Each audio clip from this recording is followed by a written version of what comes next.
Muy buenas tardes. En nombre de Urespo les doy la bienvenida a nuestro webinar de hoy. Mi nombre es Juan Carlos Duque. Hoy tenemos la compañía de Juan Fernando Valero. Él es ingeniero de producción de la compañía Feed for Food, conocido probablemente por muchos de ustedes quienes están en el ambiente y en los temas ganaderos, quienes han sido cercanos a Urespo, quienes nos han visto en otras conferencias e inclusive quienes han estado presencialmente con nosotros en charlas que Juan Fernando ha dado en otras oportunidades. Les agradecemos su puntualidad y como acostumbramos, iniciamos a las 4 p.m. Generamos siempre un contenido de valor y siempre también tenemos personas nuevas en nuestras charlas. Por eso presentamos a Durespo.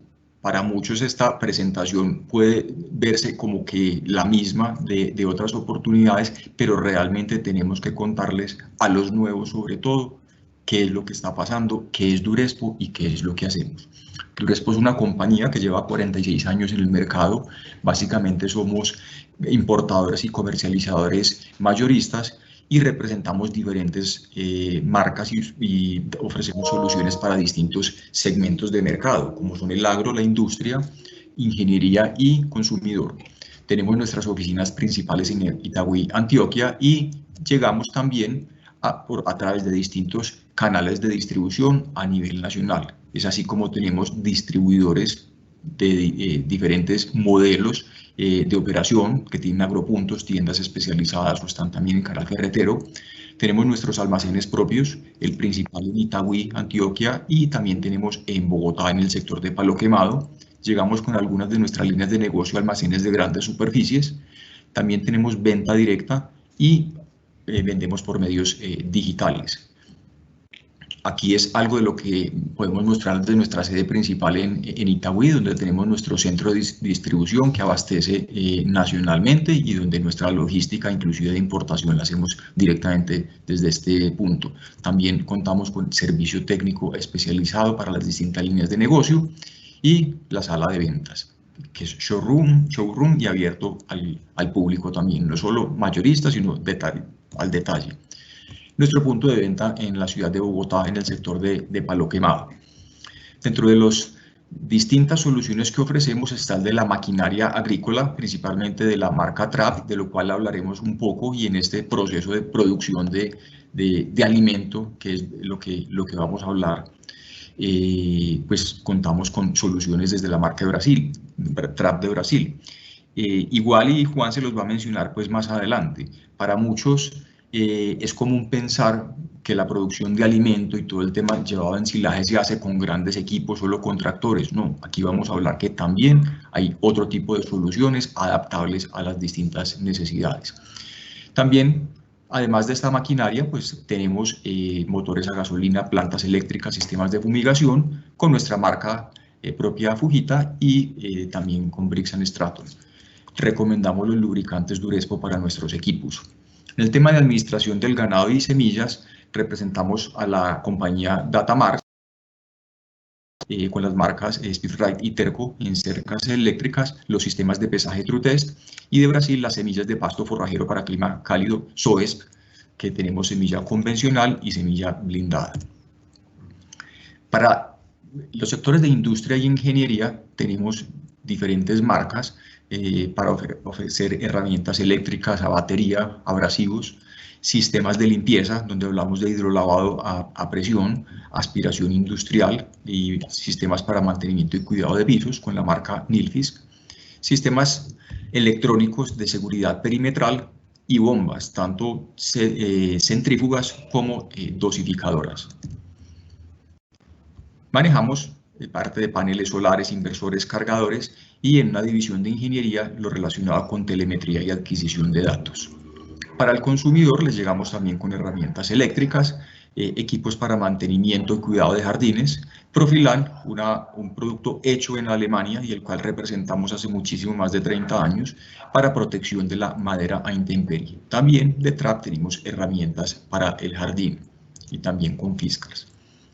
Aquí les dejamos pues, información de nuestro sitio web donde pueden ampliar información. También sobre nuestras distintas redes sociales. Les recomendamos que nos sigan porque en nuestras redes sociales y en nuestro sitio web podrán encontrar los distintos webinars que hemos ofrecido en los meses anteriores, en fechas anteriores. Quienes no los hayan podido ver y estar pues aquí en vivo que lo hacemos, pues lo podrán buscar también. También les contamos que a través del chat que tendremos en este webinar podrán hacer sus preguntas. Juan nos responderá sus inquietudes al final de la charla, como digo. Entonces vamos a hablar de forrajes conservados, una opción viable en alimentación. Entonces, Juan, la idea es que pues te doy la bienvenida y puedas empezar con tu exposición. Bienvenido y muchas gracias a todos por estar con nosotros. Buenas tardes para todos. Gracias, Juan. Juan, activa tu cámara, por favor, si quieres, en este momento. Por un momento para la presentación y ya continuaremos. Sí. Bueno. Buenas tardes a todos. Gracias, Juan, por la presentación.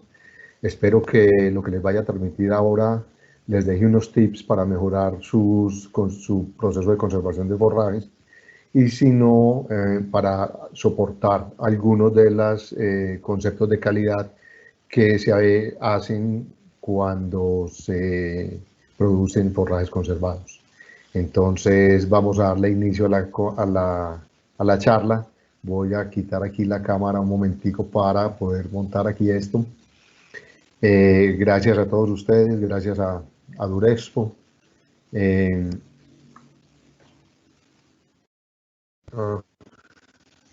Bueno, inconvenientes aquí, pero ya los solucionamos, estamos bien.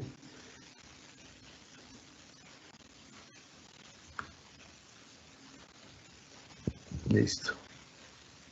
Listo, Juan. Ya puedes poner pantalla completa y iniciamos. Listo, estamos en pantalla completa, está bien bien las diapositivas. Perfecto. Bueno, vamos a hablar de forrajes conservados, una alternativa viable en la alimentación de bovinos. Normalmente el concepto que tiene cada una de las personas que trabajan en el agro es que los forrajes conservados tienen que hacerse en grandes extensiones. Siempre, en cada uno de los proyectos que nosotros diseñamos, programamos, proyectamos y ejecutamos, siempre procesamos la información para 1 hectárea. De allí en adelante se multiplica por el número de hectáreas que cada una de las personas quiera hacer o que cada una de las empresas pueda hacer. Entonces, ¿esto depende de qué? Esto depende de que hayan áreas disponibles para hacer la cosecha del forraje y de una palabra clave que se llama estrategia. Nosotros tenemos que producir reservas forrajeras a partir de cultivos agrícolas o de pasturas. Es normal que la gente solamente piense en maíz, pero hoy en día, como está la situación de que cada predio, cada empresa está haciendo esfuerzos, arduos esfuerzos en aumentar su calidad nutricional en las pasturas, nosotros podemos hacer reservas de pasturas. O sea, lo que necesitamos es de elementos o materiales que se dejen conservar y se dejen a través de un proceso fermentativo de conservación o de deshidratación conservar para destinarlos a la producción ganadera en épocas críticas. Entonces, el objetivo de los forrajes conservados es asegurar la alimentación regular y continua de los animales. Normalmente, por ejemplo, para vacas de leche, en las raciones que se hacen, cuando uno da algún tipo de sustituto o algo suplemento, lo que se quiere es tener mejor producción y no tener esa volatilidad en la producción de las vacas cada vez que uno cambia de ración o si uno cambia de pastura o si cambia uno de tiempo de pastoreo. ¿Por qué digo esto? Porque Normalmente en algunos pastos, cuando este llega a su punto de más aporte nutricional, en 2 o 3 días puede perder el 9, 10, 11, 12%. Entonces, cuando hacemos esto y jugamos con el tiempo del pasto y con la cantidad y la calidad del pasto, vamos a tener variabilidad en la producción tanto de leche como de carne. Entonces, la ventaja de los forrajes conservados es que se guarda una alimentación que es constante en su calidad a través del tiempo. Y esta no va a variar a no ser de que haya algún inconveniente como que le entre oxígeno al material o que se moje el material y que penetre el agua, etc. Entonces, esto es vital. Vital es, primero, conseguir calidad. Estos forrajes almacenados se producen en épocas en las cuales hay grandes cantidades de forraje o en las cuales se puede hacer grandes cultivos. Yo digo grandes desde 1 hectárea hasta 100 o 200 que hacemos aquí en Colombia, y en otras partes hemos cosechado pues muchas más hectáreas. Pero aquí en el norte de Antioquia, por ejemplo, hacemos corte de forrajes, de pasturas, desde yo creo que media hectárea en adelante.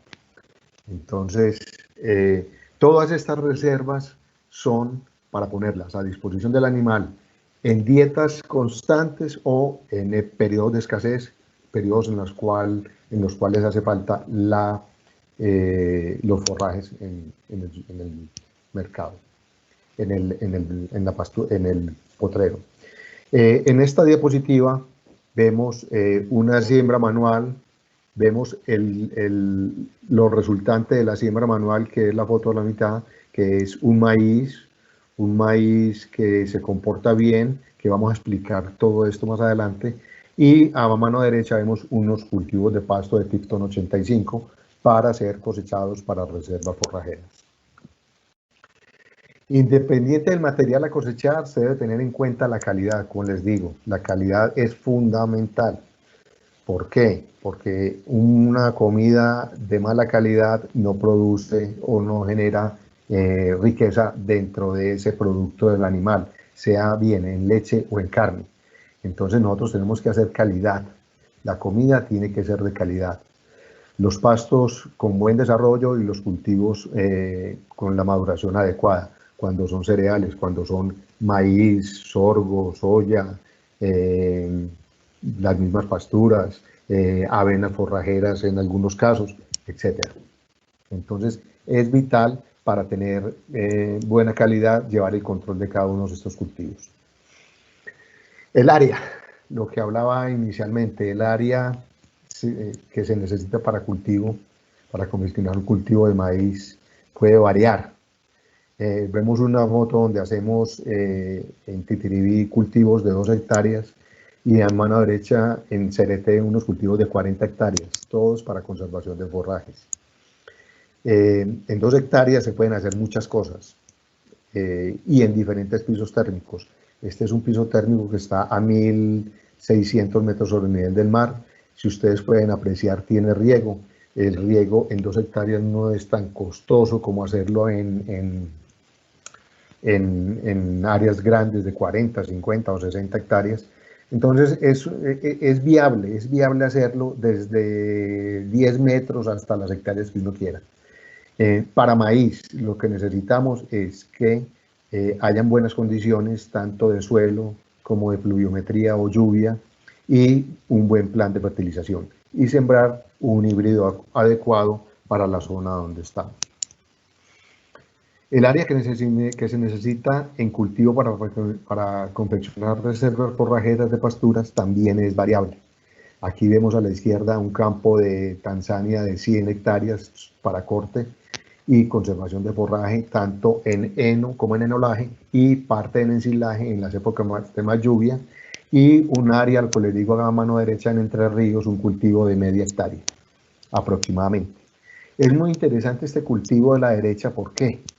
Porque es una Es una adecuación que se hizo, es una solución a un problema que se tenía en verano. Solucionamos esto. El área que se corta en ese predio es el área donde se estean las vacas. Antes de entrar las vacas al potrero, se cosecha el área y está la producción de este terreno, que son 10 hectáreas en total de la hacienda, de la empresa, que en el primer mes, solamente cortando las áreas de cesteo de los animales, se recogieron alrededor de 10 toneladas de forraje. Todo esto se ha convertido en comida para las épocas críticas, tanto de lluvia como en verano. ¿Por qué digo lluvia y en verano? Porque aquí, en esta zona, en las épocas de lluvia tampoco crece el pasto, se queda pequeño. Y en las épocas de verano, la deshidratación es bastante alta y también el crecimiento se ve afectado.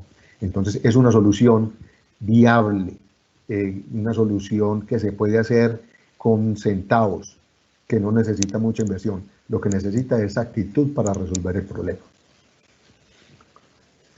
Otros cultivos que también se pueden conservar y que son de un aporte bueno de nutrientes son el matarratón a su izquierda, a su derecha alfalfa. La alfalfa es un cultivo bastante complicado, pero vemos que ya en varias empresas en el norte de Antioquia se están efectuando siembras y cultivos de alfalfa que se pueden tanto dar en fresco, enificar o ensilar. Es un aporte muy bueno a nivel proteico, de muy buena digestibilidad, que va a producir muy buena cantidad de leche. Y el de matarratón, este cultivo tiene alrededor de 22 años, es un cultivo que se corta, si ustedes ven en el fondo, cuando el tallo está todavía verde, se tritura y se le da un preoreo. Se guarda con el 50% de humedad, se conserva en canecas y lo único que hay que hacer con este tipo de material es utilizar inóculos, tanto para alfalfa como para matarratón. En ambos y en todas las leguminosas que nosotros tengamos que se puedan o que se quieran cosechar, lo más aconsejable es utilizar inóculos bacteriales. Otros cultivos que se pueden tener o que se pueden hacer son el de sorgo, cultivos de soya, sorgo granífero. Lo que estamos viendo ahí es sorgo granífero. El sorgo granífero es muy bueno porque aporta muy buena cantidad de energía. Este no es un sorgo que crece demasiado, es un sorgo que crece a 1,20 y 1,30. Tiene unas ventajas, necesita menos agua que el maíz, es más resistente a sequías y es más resistente a inundaciones. Nosotros hemos tenido sorgos que han estado inundados, que hemos sembrado en bajos, alrededor de 15 a 20 días, y el sorgo o la planta entra en un estado de latencia que se preserva la calidad del material y cuando baja el agua en el lote se entra a hacer la cosecha. Lo que hay que ver aquí son los niveles de altura del corte y se soluciona cualquier tipo de inconveniente que tengamos con contaminación del material. Los cultivos de soya son muy aconsejables, sobre todo para cambiar de cultivo. ¿Por qué la soya? Porque la soya nos aporta nitrógeno al suelo y fuera de eso nos aporta como material muy buena cantidad de proteína a una ración. Nosotros lo mezclamos en algunas ocasiones con maíz, hacemos cultivos de maíz soya 70-30 y podemos conseguir un material ensilado con unas condiciones de muy buena cantidad de energía y los niveles de proteína suben a un 12 o 13%.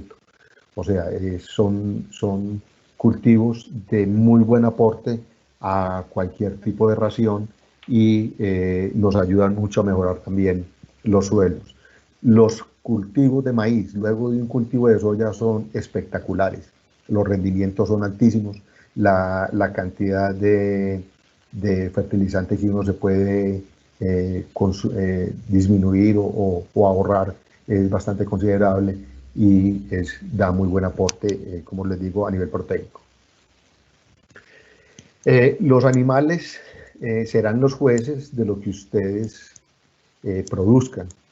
Con esmero se ha producido un alimento y con unos nutrientes los cuales se van a transformar en carne o en leche.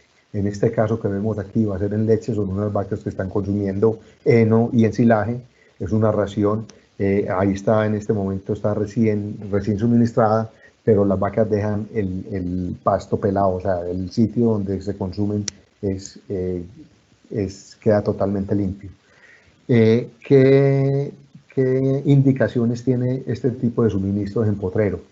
Las indicaciones es que siempre tienes que dar el alimento en la misma hora. El animal es un animal de costumbre, las vacas son animales de costumbre y se acostumbran siempre a tener a la misma hora el alimento. Nosotros cuando alimentamos en potrero es muy bonito porque van siendo, en algunas partes alimentamos, por ejemplo, terneras o vacas horras o algunas vacas que están finalizando ya lactancia en potrero, y a las 4 de la tarde, cuando uno está ya empezando a suministrar, las vacas están empezando a arrimar, los animales están empezando a arrimar. ¿Qué tiene que tener un alimento? El alimento debe ser rentable. Esos animales devuelven con creces el suministro de un buen alimento. La calidad, yo insisto mucho en la calidad. Hacer silo es ensilaje de maíz, de pasturas, de sorgos, de soya, es sumamente fácil, pero si uno tiene los cuidados necesarios. Hacer un material bueno y un material malo puede significar solamente en una planta 4 o 5 días en pie, no más. Por ejemplo, en el caso del maíz. En el caso del maíz, nosotros debemos cosechar cuando estemos a determinada línea de leche para que este producto sea aporte una buena cantidad de nutrientes, en especial energía, que es lo que más necesitamos, lo que más buscamos dentro de ese tipo de forrajes. Entonces ya con esta introducción vamos a explicar un poquitico lo que son los forrajes conservados. Nosotros tenemos diferentes tipos de forrajes. Unos pueden ser picados y otros no pueden ser picados. Los que no son picados, hablamos de heno o enolaje, y el enolaje lleva un embolsado, o sea, el enolaje tiene una conservación física inicial de deshidratación y luego una conservación química. El heno es solamente una conservación física que es pérdida de agua, o sea, deshidratación. Dentro de los forrajes picados tenemos un innumerable número de materia prima para hacer este tipo de ensilajes. Miramos algunos, los hilos de maíz, de sorgo, de soya, y los picados con preboreo, que son los ensilajes de pasturas, que también se hacen igual que los enolajes, que se da un preboreo casi hasta el 50% de materia seca o de humedad, de cereales de invierno y bancos de proteínas, como lo vimos anteriormente. Todo esto es lo que acumulamos nosotros para poder conservar, son los materiales que podemos conservar. Hay muchos más. Nosotros hemos conservado en épocas de cosecha mango, hemos cosechado naranja con maíz, la naranja que sale, la naranja balín, la metemos en los hilos de maíz y da una muy buena calidad porque la naranja posee un muy buen nivel de aminoácidos, de péptidos, y tenemos una muy buena cantidad de nutrientes con esto. De los no picados, en los henos hay muchos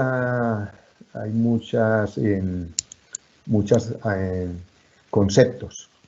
Nosotros tenemos un concepto, o Juan Valero tiene un concepto claro, que es, si yo le doy un pasto de 30 días a mi vaca, yo tengo que hacer un heno de 30 días para que esa vaca no sienta ninguna diferencia entre consumir el forraje verde y el heno, el material deshidratado.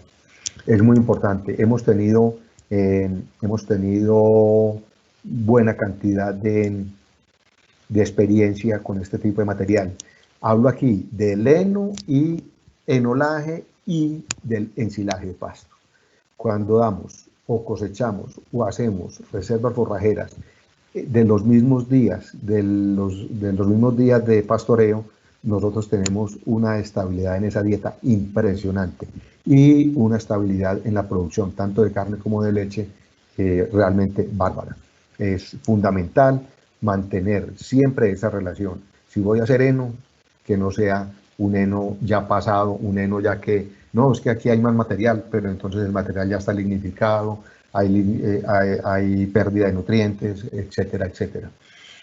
En algunos predios, cuando ven que el pasto, por ejemplo, en esto que es una mombaza, se hace de 80, 85, 90 centímetros de altura a 30 días aproximadamente, dicen, no, está muy bajito, dejémoslo crecer hasta 110 días, hasta 110 centímetros. Pero en esa pérdida entre los 90 y 110 centímetros, en ese tiempo, perdón, hay una pérdida de calidad impresionante.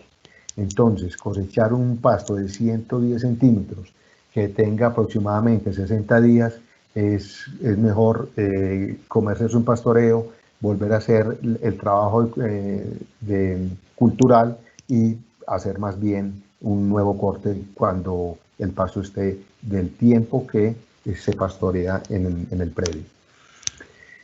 Vemos también aquí el enolaje. Estos son pastos que se han preparado para ser cosechados para enificación y ensilaje, y guardan la misma característica, como les dije anteriormente, de la condición del tiempo de pastoreo. 30 días, 32 días. Esto es un Angleton, esto se pastorea 32, 33 días, y en esos días promedio estamos haciendo la reserva forrajera. Lo importante es, como les digo, mantener la calidad del forraje lo más cercano posible al momento del corte y que ésta se conserve por varios tiempos. Vemos aquí ya el rollo listo para enfardar, para ponerle plástico, y ya los plásticos listos para dejarlos en potrero junto a la cerca para cuando se vayan a utilizar. Vemos la calidad entonces del pasto, un pasto con buena hoja, buen desarrollo. Miramos aquí la calidad que tenemos, un pasto muy rico en hoja, muy poco tallo, un pasto de una suculencia impresionante.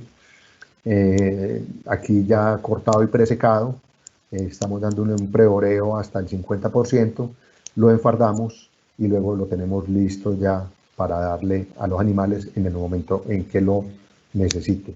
Lo importante, como digo aquí, es poner la calidad en la boca del animal. Es indispensable. Si es fresco y si es conservado, poner la calidad en la boca del animal es lo más importante. Vemos aquí también predios pequeños, ya vimos predios grandes. Este es el predio pequeño que les comentaba, en donde los sitios de cesteo se cosechan a mano, se voltean a mano. Es un trabajo que el primer día aquí lo estamos inoculando. Enseguida les explico por qué lo de la inoculación.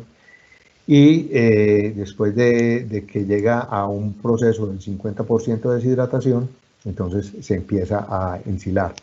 Ensilamos en canecas plásticas. La caneca plástica no es atacada por los roedores, la conservación es muy buena, y una caneca de estas de 30 galones hace más o menos unos 60, 70 kilos, que es muy buena cantidad, muy manejable para movilizarlo dentro del predio. Ya lo estamos tapando, queda tapado hermético y se puede conservar por la cantidad de tiempo que uno desee. La inoculación es para conservar lo más rápido posible, o para llevar el material lo más rápido posible a un pH bajo y que se conserven todos los nutrientes del material. Es muy importante esto. Un material inoculado usted lo puede utilizar normalmente en 25 o 30 días. Cuando uno es inoculado hay que esperar el doble o más. Eso no es malo, eso es bueno, pero la inoculación hace un trabajo muy bueno en lo que es luego de 3 o 4 meses de ensilado. de tener más disponible los nutrientes que todavía se conservan intracelularmente en ese material. Entonces es de muy buena aceptación inocular este tipo de materiales. Entonces, aquí como vemos, volvemos a poner la calidad que tenemos en boca de los animales. Los animales están aquí listos para entrar y es lo que tenemos nosotros en pasturas. ¿Cuáles son los conceptos a tener en cuenta para este tipo de reserva? Hay que trabajarlo como un cultivo. Debe realizarse labores culturales de fertilización y manejo de malezas. Es indispensable. Si lo podemos fertilizar, es excelente. Si la persona no lo fertiliza, hombre, espere a que llegue al punto en el cual va a tener las vacas en pastoreo y haga la misma labor, tanto si son pequeñas extensiones como grandes extensiones. El momento de corte debe ser en lo posible lo más cercano al momento de pastoreo, ya lo dijimos. Debe primar la calidad antes que la cantidad. Muchas veces nosotros queremos tener harto volumen, pero ese volumen no es digestible. Cuando un pasto no es digestible, se demora mucho atravesar ese tracto digestivo y limita la ingesta a otros elementos que nos pueden dar mayor cantidad de nutrientes o aportar mayor cantidad de nutrientes para producir tanto carne como leche. Entonces eso es indispensable, la calidad. Darle un secado adecuado. Para esto es muy importante consultar pronósticos del tiempo climático. Yo veo que en Colombia la gente consulta algunas páginas, pero en el 90% de los casos, cuando vamos a hacer reservas, nadie mira las páginas de pronósticos climatológicos. Esto es muy importante. Nosotros consultamos algunas páginas y nos basamos siempre en el estado del tiempo para poder o para poder suministrar información a los predios y poder ejecutar la labor de reserva forrajera. Realizar la labor de cosecha con la mejor logística de corte y secado. Esto es básicamente si destinamos un material para que sea reserva forrajera, debemos tener en el momento exacto de corte todos los implementos necesarios, canecas, bolsas, como lo vayamos a hacer, pero en ese momento. No salir a buscar 1 o 2 días antes sin que se consigan las cosas fácilmente, y si estamos alejados de alguna población, alguna ciudad, pues tardaríamos 2, 3, 4, 5 días y perdemos calidad en el material. Almacenar en un lugar adecuado con buena ventilación. Esto es más que todo para los henos, porque los henos en algunas ocasiones que se cosechan se enfardan con humedad, el heno tiende a calentarse mucho y se prenden por la cantidad de calor concentrado, y esto ocasiona en algunas ocasiones problemas y grandes problemas porque se prende todo el heno y eso forma un incendio bastante grande. Para el enolaje se deben dar las vueltas con plástico recomendado por el fabricante de la enfardadora. Es muy importante. Es muy importante, ¿por qué? Porque normalmente las enfardadoras de enolaje todas vienen para trabajar entre 24 vueltas y 30 vueltas. Yo he llegado a predios donde me dicen, Juan, ¿por qué no vas? Dame una asistencia técnica, se me está dañando el enolaje, no sé qué le está pasando. Y lo primero que hago es llegar y preguntarle al operador, ¿cuántas vueltas de plástico le da al material? Y doctor, estamos ahorrando mucho material, estamos solamente en 12 vueltas. Yo lo que hago es remitirme al manual de la máquina y mostrarles a los operadores que hay una parte que dice comenzar con 24 vueltas y finalizar en el momento en que usted vea que el material está completamente sellado y completamente aislado de la parte exterior.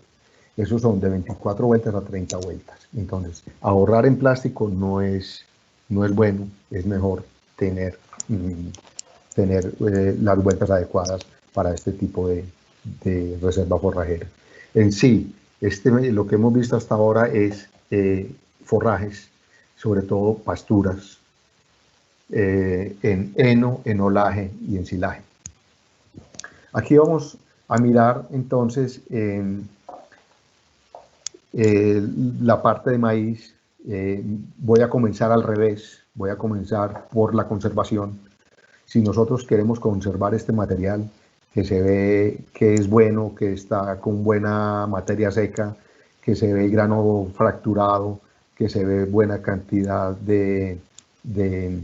el tamaño de la partícula es bueno, entonces aquí tenemos que conservar este tipo de material.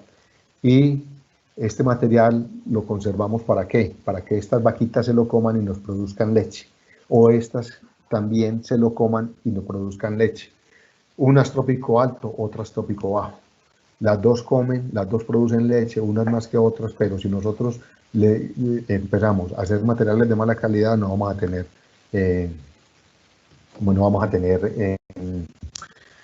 buena producción. Tenemos que tener también un procesamiento adecuado, si es manual. Aquí vemos, estamos haciendo un ensilaje de pasto a mano derecha y un ensilaje de maíz a mano izquierda. Totalmente manuales, 1 hectárea, 2 hectáreas, media hectárea. Con estas máquinas Tram funcionan muy bien, pican muy bien, dan un picado muy bueno, dan una fractura de grano. Son máquinas que se comportan muy bien en la producción de ensilaje. Ahora, lo otro que ven a mano derecha es unas canecas donde se hacen los ensilados. Estas canecas se pisan y se tapan con plástico para que queden herméticamente cerradas y no haya presencia de oxígeno. Aquí vemos otra que es otro pequeño predio, también en trópico alto, que se hacen manuales, luego se meten en bolsa o en caneca, o se hacen pequeños montones, o se meten en este tipo de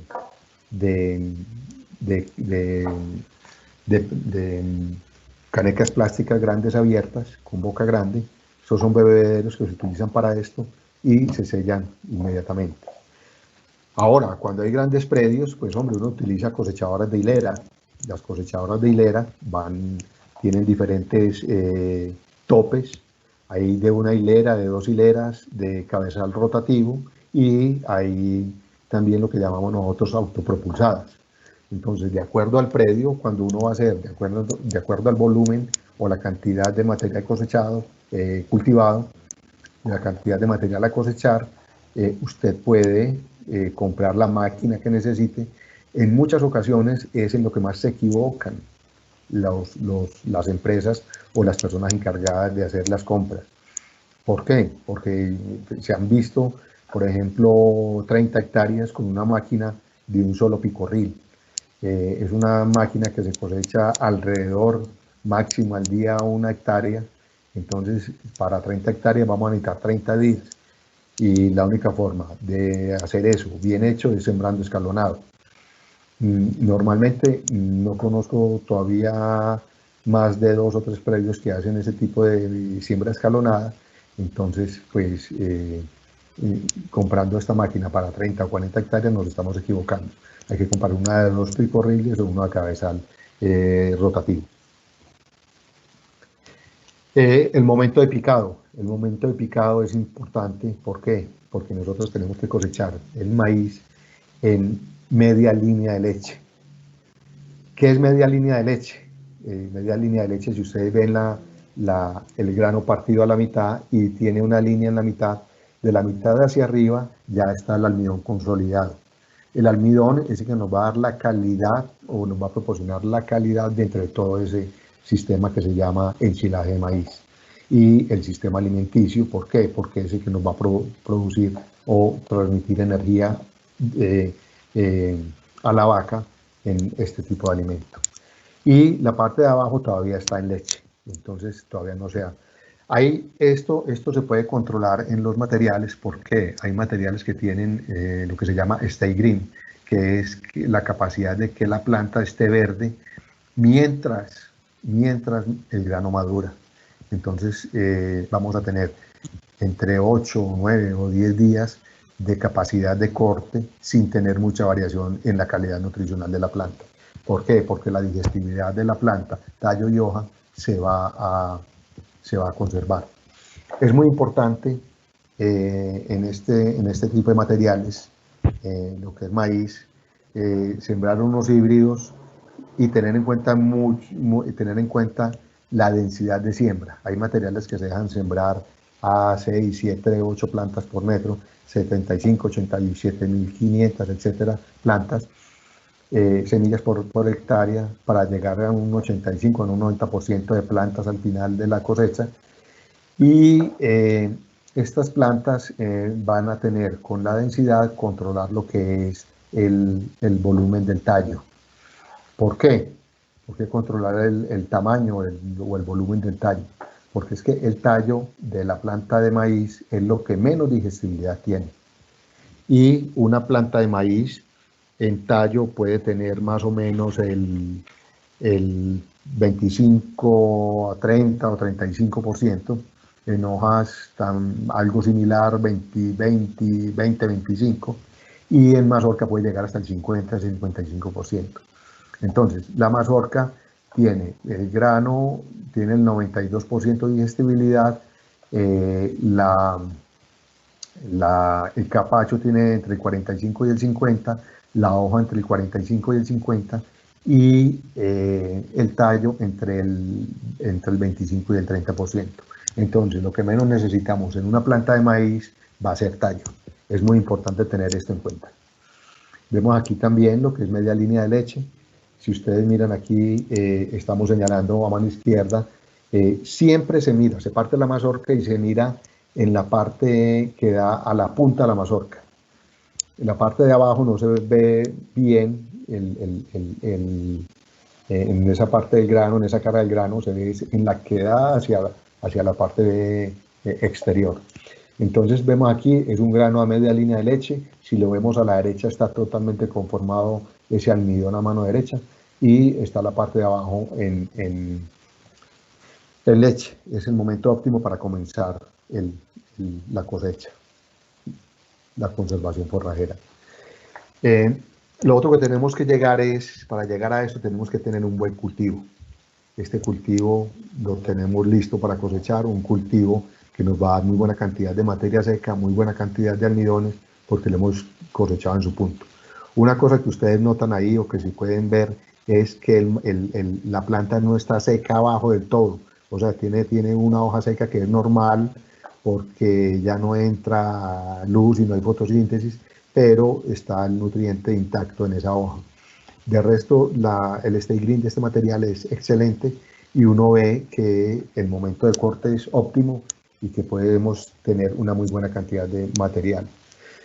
Como les digo, hay que tener buena cantidad de material, buena calidad de material, materiales que se comportan, sembrados en un suelo que aguante una planta, que puede pesar en un muy buen cultivo, puede estar entre 1.000 gramos y 1.300 gramos. Entonces necesitamos también que la siembra sea óptima, sea pareja, y que el cultivo llegue bien. ¿A dónde? A donde queremos nosotros, hacer la reserva forrajera. ¿Y para qué? Para que esta calidad, ustedes ven la cantidad de grano que tiene esto, lo tiene ya fisurado, es un silo de excelente calidad para alimentar las vaquitas que dan leche, y estas vacas dar una muy buena cantidad de leche. Esto es para trópico bajo. ¿Qué hacemos aquí? Llevar la calidad, o ponemos la calidad en la boca del animal. Eso es lo más importante. Que este cultivo sea productivo, que provea riqueza a la compañía. ¿Qué es eso? Que provea rendimientos, que provea a la vaca nutrientes, y que ésta nos devuelva en leche, que es lo que nosotros necesitamos, o en carne, que es lo que necesitamos para funcionar en la empresa. Hay algunos conceptos que se manejan, y aquí les pongo, por ejemplo, unas referencias internacionales de algunos datos que debemos mirar cuando nosotros no hacemos forrajes conservados ensilados de maíz, sino que compramos. Entonces, Los almidones tienen que estar por encima del 24%. Las cenizas por debajo del 5%. Sí, del 5%. Les hablo por qué de los almidones.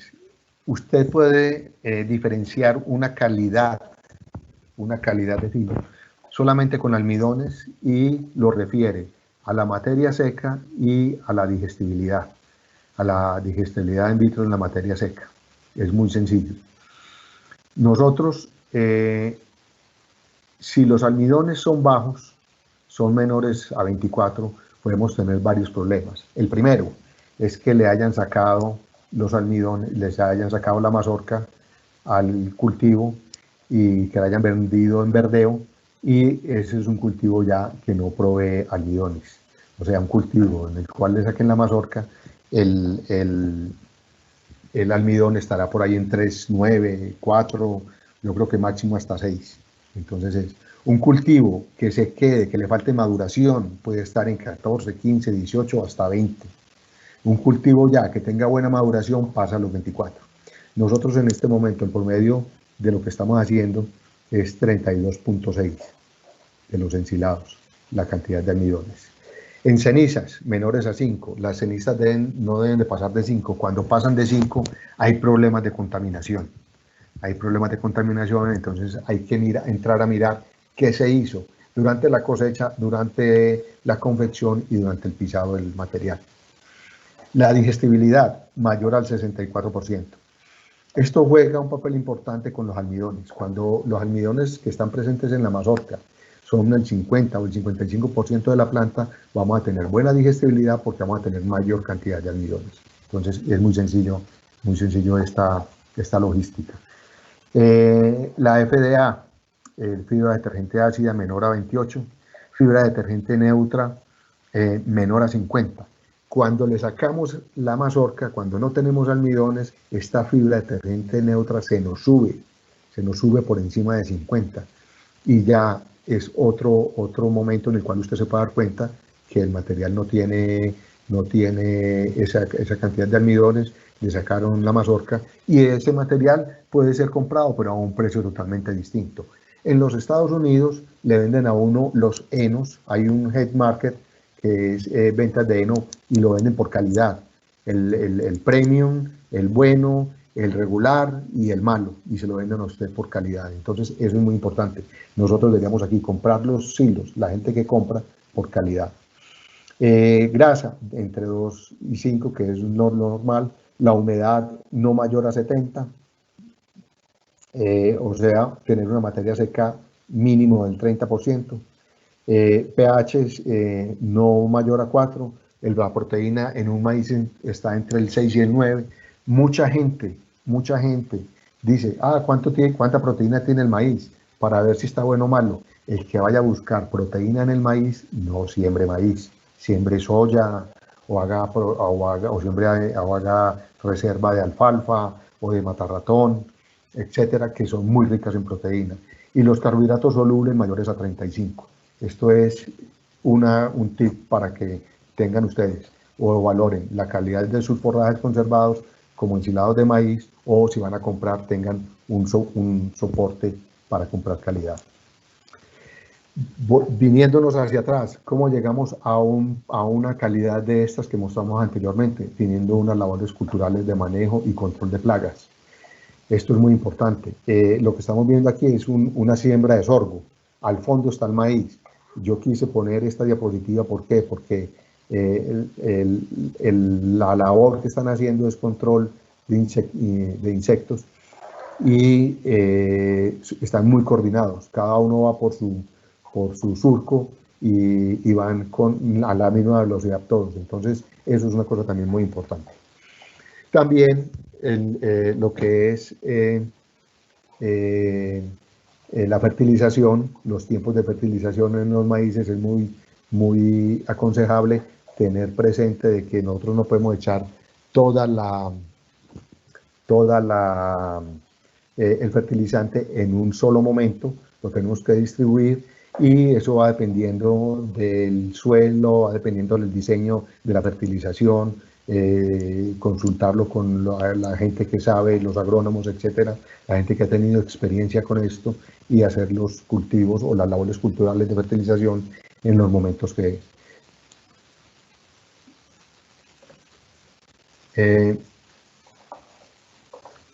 volviendo ya hacia atrás, hablamos de la siembra y la germinación. Una buena siembra nos garantiza una buena germinación. ¿Pero qué es una buena siembra? Porque nosotros podemos tener siembras manuales o siembras con máquina. Esta que están viendo ustedes es una siembra con máquina, una siembra que se debe hacer máximo a una velocidad de 5 kilómetros por hora, entre 5 y 6 kilómetros por hora máximo, que se debe, la máquina debe depositar la semilla entre 4 a 5 centímetros de profundidad, que el suelo tenga la suficiente humedad. Se siembra a esta profundidad porque la conservación de la humedad es mayor y nosotros, si la ponemos por encima de 3 centímetros, tenemos la posibilidad de que el calor dañe la semilla, no se hidrate la semilla bien y no germine. Entonces, esto es muy importante. Esos son los dos o los tres: velocidad, profundidad y humedad en el suelo. Una buena siembra, una siembra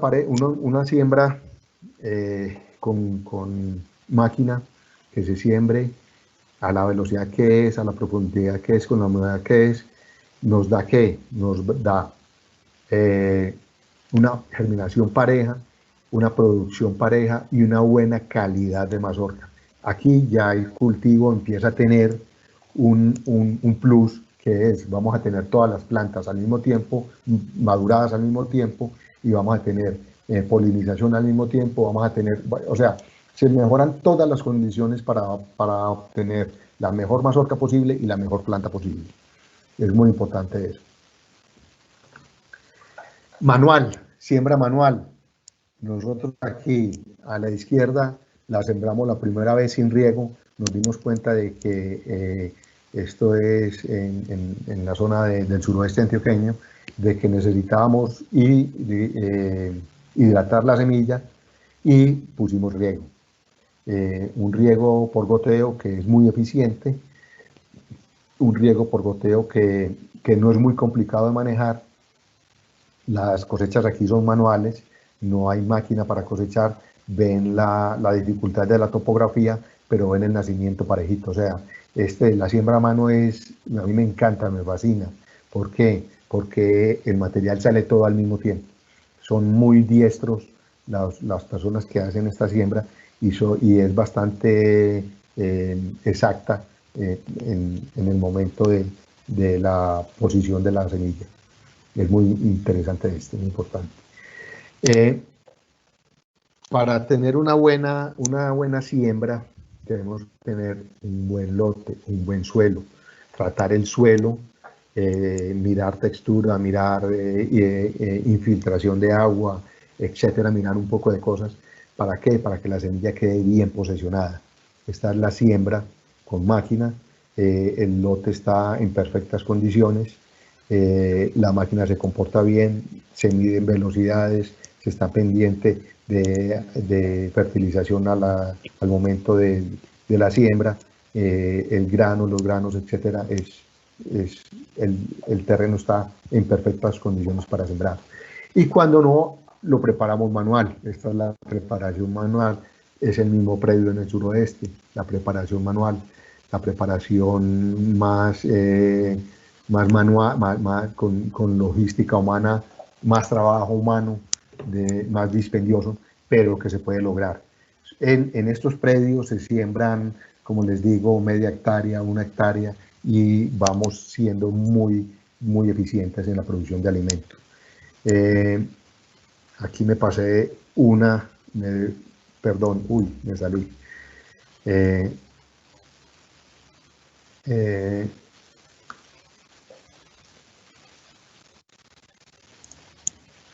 Listo, Juan, estamos listos. Sí. Lo otro que se hace es, en grandes extensiones, de acuerdo al terreno, utilizar el implemento adecuado. Mucha gente voltea el terreno. Normalmente yo, ¿qué hago cuando llego a un terreno de estos? Cojo un machete y lo trato de enterrar a ver hasta cuánto se me profundiza. En un terreno de estos donde nunca se le ha hecho nada, se profundiza 5 centímetros, 10 centímetros, entonces ahí se genera una capa de greda o de barro que se llama harpan, entre 5, 10, 20, 30, 40, dependiendo del terreno y de su conformación, y eso hay que entrarlo a romper, porque hay que entrarlo a romper para poder que el agua infiltre, que el agua llegue abajo, que hagamos un depósito de agua abajo 40 centímetros, 50, 60, 1 metro, y que cuando no haya agua, cuando haya sequía, esa agua suba y las raíces puedan tomar ese nutriente que es el H2O y poder seguir generando materia seca o producto para poder conservar bien. Aquí hablo de fertilidad física. Ya para terminar, cuando estamos preparando, nosotros tenemos que mirar 3 cosas. Que el suelo puede tener una fertilidad física, una biológica y una química. La física está relacionada con la capacidad del suelo de brindar condiciones estructurales adecuadas para el sostén y el crecimiento del cultivo. Aspectos como la estructura, espacio poroso, retención hídrica, densidad aparente, resistencia a la penetración, entre otras, son algunas de las variables que se analizan en estudios de fertilidad física de los suelos. El suelo tiene que tener, como les digo, su porosidad para respirar, para que penetre el agua, para que penetre el oxígeno, para que penetre todo lo que el cultivo, el suelo necesita, y la planta que se va a sembrar ahí se tome o se hidrate. Fertilidad biológica se vincula con los procesos biológicos del suelo. Eso es nativo de cada suelo, relacionados con organismos en todas sus formas, lombrices, todo esto. Nosotros podemos hacer fertilizaciones orgánicas, echar materia orgánica para mejorar retenciones, para mejorar estructuras, para mejorar todo. Podemos hacer un sinfín de cosas, pero conservar esa fertilidad biológica, no acabar con esa vida del suelo. Y la fertilidad química, que hace referencia a la capacidad de suministrar nutrientes esenciales a los cultivos y suministrar aquellos que limitan el crecimiento de las plantas en el cultivo. Esto es muy importante. Nosotros tenemos que tener un suelo que sea capaz, como les dije anteriormente, de soportar una planta de 1 kilo, que tenga 2,80 o 3 metros de altura, que en un viento no produzca volcamiento, que esté bien sembrada, bien, con buenas raíces, que se sostenga, que sea capaz de aguantar vientos, soles, incidencias solares altas, etcétera, etcétera, etcétera. Eso es muy importante. Bueno, muchas gracias. Esto es todo lo que tenía para comentarles en el día de hoy. Basarnos solamente en pastura y en maíces. Espero que les haya sido provechoso y que hayan captado algunos tips para que mejoren sus cosechas y por ende sus reservas forrajeras. ¿Preguntas? Juan, muchas gracias. Sí, te pediría el favor de que actives tu cámara. Entonces ya te vamos a pasar en vivo y vamos a ir leyendo algunas de las preguntas que nos hacen en este momento. Preguntan que las vaquitas tipo leche que se mantienen solo en pastoreo no van a manejar los mismos volúmenes de producción de leche que cuando se suplementan con ensilaje. A ver, las vacas tipo leche no se van a... Dice que si las vaquitas tipo leche que se mantienen solo en pastoreo Sí. no van a manejar los mismos volúmenes de producción de leche que cuando se suplementan con ensilaje. A ver, no entiendo bien la pregunta, pero voy a tratar de resolverla. Cuando yo tengo la vaquita solamente a pasto, que me produce, no sé,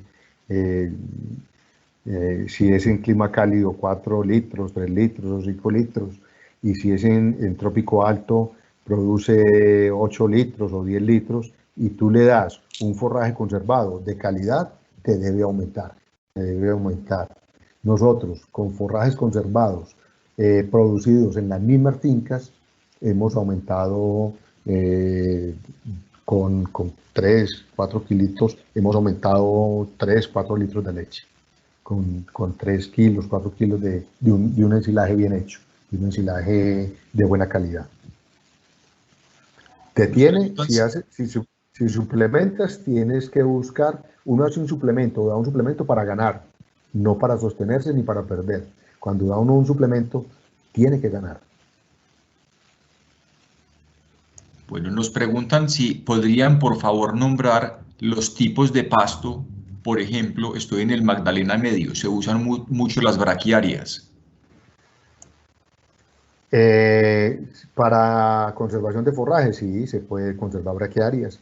Nosotros en Planeta Rica, en un predio en Centro Alegre, se cosechaban braquiarias humidícola y decumbens. ¿Qué hay que hacer? Hay que fertilizar, hay que ayudarles un poquitico, hay que ayudarles para llevarlas a su momento óptimo, con buena calidad y lo más tempranamente posible. Entonces es una pregunta de cuál es recomendable de fibras para unas buenas praderas. No sé si queda claro, por lo menos en la redacción de la pregunta. Bueno, de fibras, pues, o sea, los pastos tienen toda la fibra del mundo. Tiene que uno acomodarse a los pastos que den en la zona. Mucha gente ahorita yo veo que con esta ganadería regenerativa, todo el mundo está revaluando muchos conceptos sobre cambios de forrajes nativos por otros distintos, pero cualquier forraje se puede ensilar siempre y cuando estén en su momento óptimo de calidad, siempre y cuando estén en ese momento. Se le puede ayudar con fertilización, con materia orgánica, con de pronto algún tipo de foliar o algún edáfico en cierto momento, pero todos los forrajes, todas las fibras, todo se puede ensilar. ¿Cuál es la producción óptima de silo por hectárea? Bueno, le voy a poner un ejemplo. Hay mucha gente que me dice, Juan, cogí 42 toneladas por hectárea. Y otra gente que me dice, y yo mismo, les voy a poner el ejemplo mío. Yo cojo, hace poquitos días cogimos 34 toneladas por hectárea. Entonces, me dice el productor o el vendedor de la semilla, doctor, usted es el tipo que más sabe, pero el que menos produjo con esa misma semilla. Porque mire, su vecino produjo 42 toneladas y usted produjo 34. Cuando yo le mostré el bromatológico, el bromatológico mío tenía 35% de materia seca y 33% de almidones. Y el bromatológico del vecino tenía 22% de materia seca y tenía 18% de almidones. Entonces, en ese orden de ideas, él con 22% de materia seca, sacando 42 toneladas, sacó 9 toneladas de materia seca por hectárea. Y yo con mis 34 toneladas y 35% de materia seca, saqué son 11.9 toneladas de materia seca por hectárea. Eso es una diferencia de 3 toneladas de materia seca por hectárea. ¿Qué comen las vacas? ¿Qué comen los bovinos? Los bovinos comen materia seca, llámese pasto, ensilaje de maíz, concentrado, el que usted quiera, todo lo que usted quiera. Consumen materia seca y con base en la materia seca producen la cantidad de leche y la cantidad de carne. Entonces, todo se mide en materia seca. Entonces, cuando yo digo 42, sí, hay que mirar cómo está la mazorca. Si yo saco 42 toneladas con 35% de materia seca, estoy igual que muchos predios en Estados Unidos, que muchos predios en Argentina, que muchos predios en México. Es muy bueno, es excelente. Pero cuando usted me dice 42 con el 22% de materia seca, ya tenemos un problema grave. Ese silo no va a ser el más eficiente posible en la producción de leche de carne. Nos preguntan, Juan, ¿cuál sería el número óptimo con respecto a FDN y FDA para el consumo del animal? Un silo muy bueno tiene 40% de FDN y un 26%, 25-26% de FDA. Ese es un silo con muy buenas condiciones, porque un silo con FDN 40 tiene un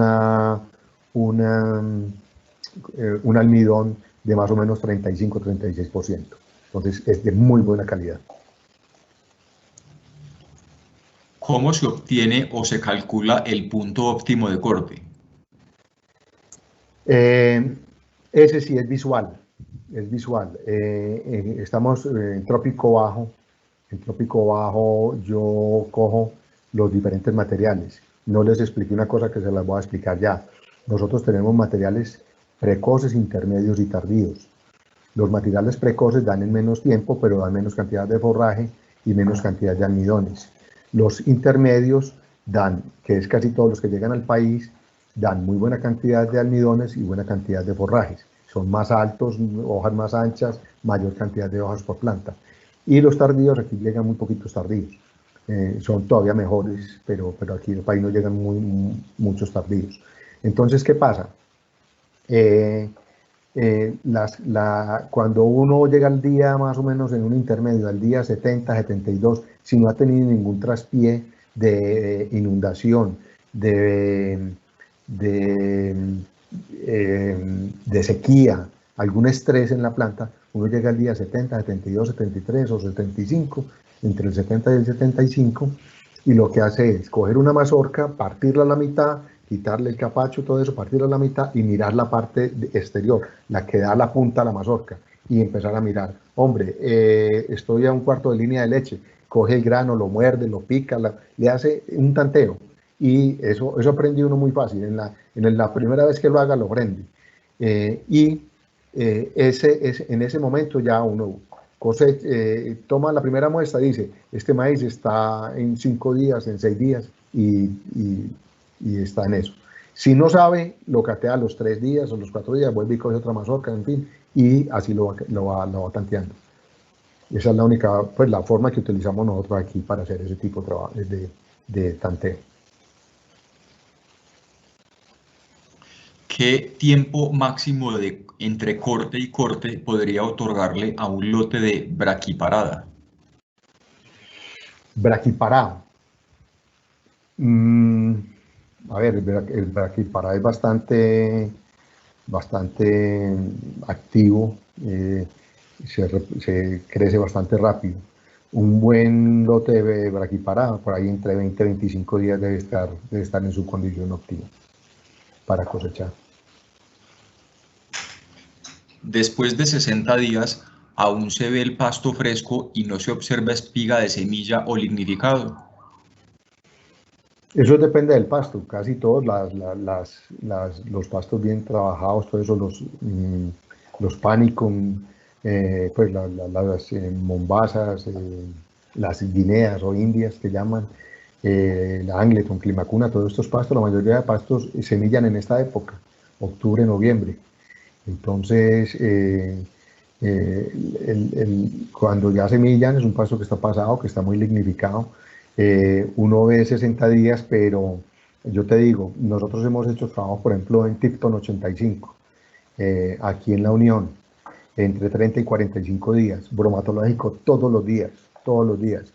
En proteína, en el día 30, en ese predio, hablo de un predio específico, en ese predio, en el día 30 estaba 25 en las muestras que sacamos, 25% de proteína. Y en el día 45 estaba en el 23.8% de proteína. Pero el fósforo había perdido casi el 50% del fósforo. El potasio también, o sea, había perdido unas condiciones. No, la proteína no, la hoja se conserva muy bien y conserva muy buenos nutrientes.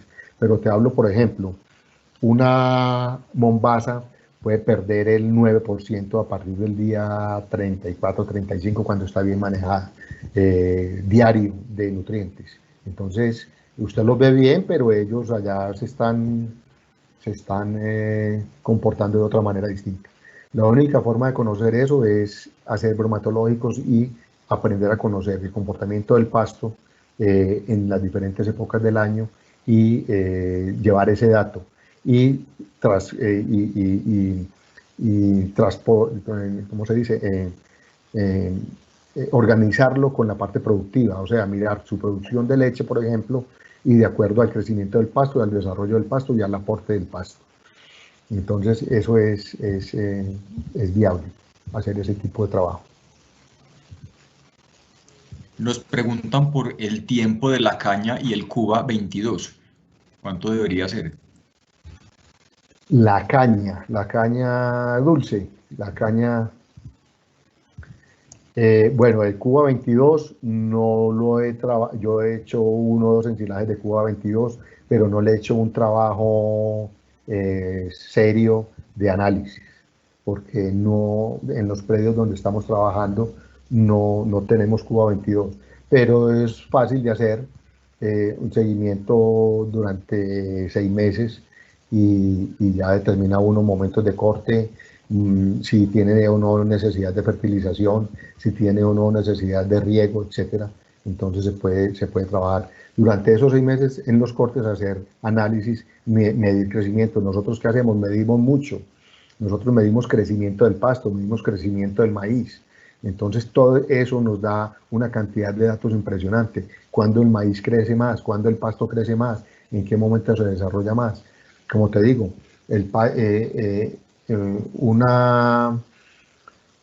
un maíz X que se corte a los 75 días y esté midiendo 2,80, está creciendo casi 3,6 centímetros día, promedio. Pero si tú vas a ver ese material, crece en 30 días hasta 1,50.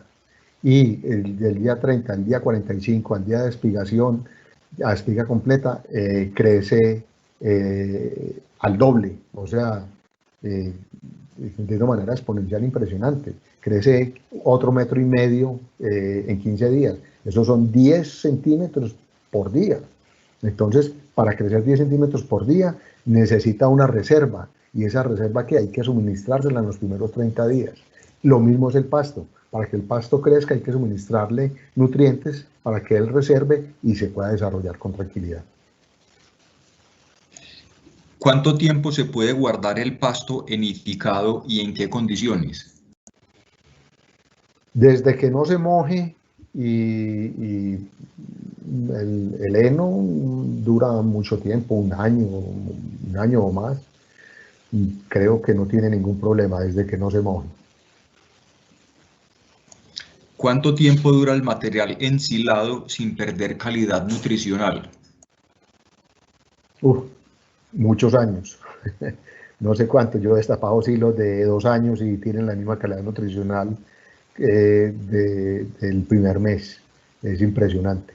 Es más, muchas veces no tiene mayor cantidad, por ejemplo, de proteína o de energía que el momento de corte, pero con el tiempo estos materiales, la pared celular se va debilitando y va suelta esa pared celular, apenas penetra en el tracto digestivo del animal, se liberan mayor cantidad de nutrientes intracelulares.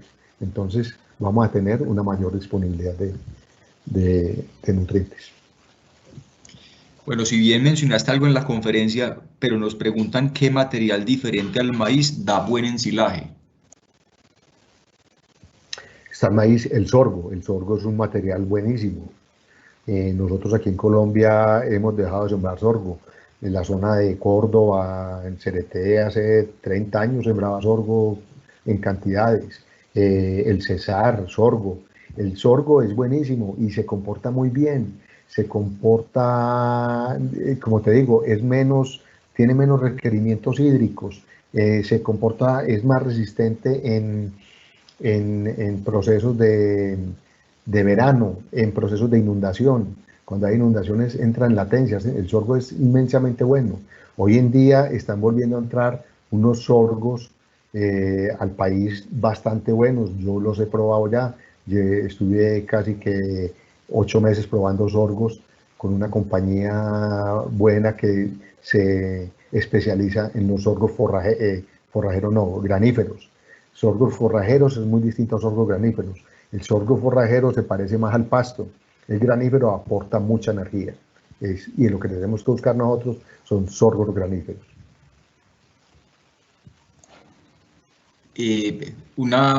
Antes de continuar con las preguntas, invito a los asistentes a revisar en el chat los contactos, tanto de Durespo, que va a ser Juan Carlos Restrepo Mejías, el director de las líneas agroganaderas, y quien les podrá ampliar información sobre los equipos TRAP. Y por supuesto también vamos a poner los contactos de Juan Fernando Valero, aunque él ya los publicó en la presentación, pero es bueno que los tengan. La siguiente pregunta es, para mayor concentración de almidón en un silo, ¿puedo complementarlo con yuca?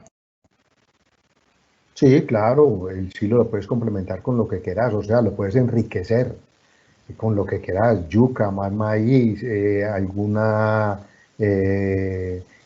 cebada, afrecho de cervecería.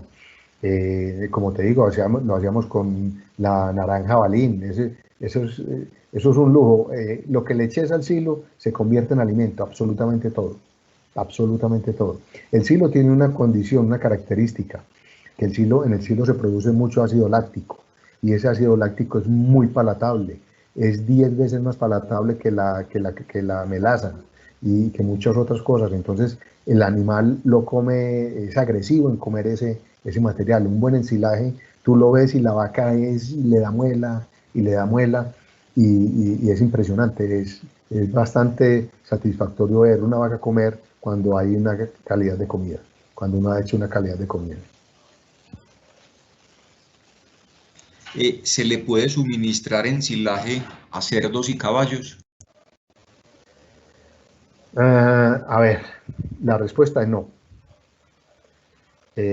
La respuesta es no, pero yo, si hago el silo en mi finca y lo hago bien hecho y tiene buena fermentación, está bien conservado, bien, nosotros a los caballos de vaquería en la finca les damos ensilaje, a los caballos de vaquería. No al libre albedrío, se lo damos 1 kilo, 2 kilitos o 3 kilitos máximo. Nunca nos hemos pasado de 4 kilos, repartidos, no siempre en una misma comida, sino repartidos. O sea, pero la respuesta es no, pero el que quiera darle silo bien hecho, silo hecho en su propio predio, que usted sepa qué tiene, sí, yo me atrevería a suministrarle un poquitico de ensilaje. ¿Qué se puede adicionar a botón de oro y totumito para mejorar el silo? Botón de oro y totumito. Botón de oro es proteína. No, algún salvado de maíz, alguna cosa primero que le capture humedad, y segundo que le aporte para que haya una fermentación y haya una buena conservación de ese material. Los materiales proteicos, como te dije anteriormente, las leguminosas y estos materiales muy proteicos, yo siempre los inoculo, siempre utilizo inoculante para hacer ese tipo de ensilaje. Después de destapada la caneca o la bolsa, ¿se deteriora el ensilaje? Sí, claro, le empieza a entrar oxígeno y empiezan a reactivarse esos microorganismos y van haciendo mella o daño en el material, a crear hongos, fusarium y otros más que pues la gente se los da. Yo he visto muchas veces que se los da con ese tipo de contaminación, y eso lo que trae son problemas, sobre todo problemas reproductivos, porque la vaca puede abortar, puede tener un poco de problemas, pero es bregarla a consumir lo más rápido posible. Eso en 24 o 48 horas no se va a dañar, pero sí se puede, pues, consumir en ese tiempo. Nos preguntan si el sorgo granífero es mejor que el sorgo forrajero para ensilar y cuáles son los productos para inocular. Bueno, el sorgo granífero, como te digo, tiene una ventaja, que produce o suministra mayor cantidad de energía. Esto es muy bueno en los animales y sobre todo aquí en los países que estamos en trópico, porque lo necesitamos. Aquí hay mayor consumo energético en el animal y necesitamos unos materiales que nos provean de esa energía para que haya una mejor termorregulación. Los inóculos nos proporcionan una ventaja, unas condiciones de conservación mejores, pero el inóculo no lo es todo. O sea, el inóculo es bueno siempre y cuando usted confeccione bien el ensilaje, si es ensilaje de montón, si es de búnker, si es en bolsa, lo que sea, pero lo tiene que hacer bien hecho, con buena compactación, sellar bien, etcétera. No, hay muchos inoculantes. En el mercado ponga inoculantes, no le voy a decir así exactamente uno porque pues nunca me caso con ninguna casa productora ni eso porque no es el tema. El tema es que hay muchos inoculantes en el país y todos son buenos, todos los inoculantes son buenos. Hay que saberlo utilizar. Bueno, vamos a revisar más preguntas. ¿Qué tipos de bacterias o inóculos son los recomendados y en qué porcentaje se manejan? He visto que cuando hacen ensilaje preparan solución de melaza. ¿Existen muchas diferencias? A ver, lo que pasa es que hay un concepto, y es un concepto errado, que la melaza crea fermentación o la melaza ayuda a la fermentación. La melaza se utiliza, es como, o sea, la función de la melaza es entrar a un material de estos como substrato para los microorganismos que producen diferentes ácidos, ácido láctico, ácido butírico, acético, propiónico, etc. Entonces, lo que nosotros queremos es una conservación, y ya esa conservación es con ácido láctico. Entonces, lo que queremos es tener bacterias, lactobacilos, que generen este tipo de ácidos, y normalmente muchos o los que yo más utilizo tienen microorganismos que actúan con diferentes pHs. Hay unos que llegan de 6,5 a 5,5, otros de 5,5 a 5 y otros de 5 hasta 4. O sea, se activan de acuerdo al pH que tengan, que eso es lo que uno tiene que controlar, que funcione muy bien dentro de todo el tiempo que hay fermentación. Y esto ayuda a que no se caliente. Cuando la producción de ácido butírico es alta, el calentamiento es altísimo y se pierden nutrientes. Lo primero que se pierde es la proteína, que es la que se cristaliza, que es el nutriente de menor cantidad en un ensilado de maíz, por ejemplo. Entonces, eso juega un papel importante. Uno hay veces aplica esto, pero es para que las bacterias se reproduzcan más rápido y produzcan más rápido control de esa fermentación. En los pastos, perdón, en los pastos sí se utiliza un poquitico de agua de melaza. Agua de melaza, o sea, 95% agua, 5% melaza. ¿Esto por qué? Porque es que los pastos no tienen la suficiente cantidad de carbohidratos para producir un proceso fermentativo. Entonces se les ayuda a las bacterias con ese substrato para poder hacer fermentación y así hacer una buena conservación del forraje.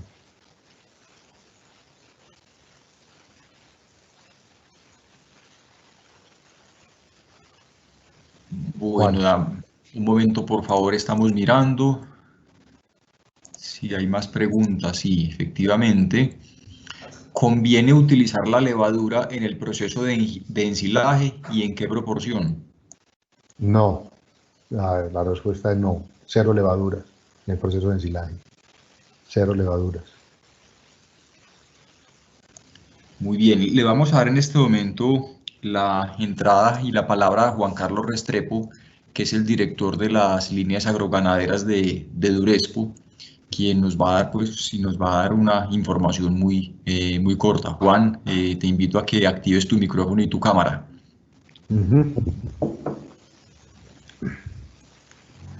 Bueno, buenas tardes. No, vemos que el tema del ensilaje es complejo. Hay que tener muchas consideraciones para producir un buen alimento. No es picar, empacar y chao. Es una solución importante en nuestro país, donde hay épocas de verano muy largas, sobre todo en la costa. Nosotros, para ayudar a producir ensilaje, tenemos varios equipos de la marca Trap que importamos de Brasil, y hay unos que son más especializados porque tienen la posibilidad de darle tracción al maíz, por ejemplo, del que hablaba Juan Fernando, y uno puede dimensionar el tamaño de la partícula, o una picapasto sencilla. Cuando hablábamos al principio fincas muy pequeñas, tenemos un modelo que en nuestro Trap se llama JTRP40, que viene con motor a gasolina o motor eléctrico, si uno tiene acceso a la energía o no. Y el tamaño de la partícula se la da la velocidad con que uno lo alimenta. Entonces, si el recurso no es mucho, no hay mucho maíz, y la capacidad de producir ensilaje es muy alta, son soluciones muy económicas, son equipos que pueden costar $1 millón. Y también tenemos equipos que, como hablaba, tienen tracción, y uno puede dimensionar el tamaño de la partícula, y ya para una producción como las fotos que mostró Juan, más alta, obviamente fincas 5 o 10 hectáreas, pero cuando uno no tiene esa carga de maíz que necesite pegarle el equipo a un tractor, entonces tenemos soluciones portátiles para producción de ensilaje. Juan tiene una escuela, le hago pues la cuña ahí, de capacitar y de enseñar a hacer ensilaje, que vemos que hay que hacerlo con juicio. Los invito a tener en cuenta esa opción, que creo que nos hace mucha falta en nuestro medio ganadero para suministrar alimentos cuando la naturaleza no nos los aporta. Muy contento con el aporte de Juan. Es una persona que conoce bastante del tema. Tenerlo por aquí enriquece y aporta conocimiento a nuestros amigos que se nos conectan cada 15 días a las diferentes charlas que venimos promocionando. Es como lo que quería comentar, agradecer pues la asistencia. Por aquí nos aparece una pregunta adicional para Juan Fernando, y es: ¿qué opina acerca de la peletización de los pastos? Me parece excelente. Pastos peletizados son muy buena, una forma de conservar el nutriente del material. Me gusta el pasto peletizado. Bueno, en este momento pues no tenemos más preguntas. Les recuerdo que en el chat de este webinar están los contactos de Juan Carlos Restrepo de Durespo y de Juan Fernando Valero de Fit for Food. Damos en este momento entonces por finalizada nuestra charla de hoy. Les damos los agradecimientos por acompañarnos, y por supuesto los invitamos a nuestro próximo evento. Así es que muchas gracias y hasta una próxima oportunidad.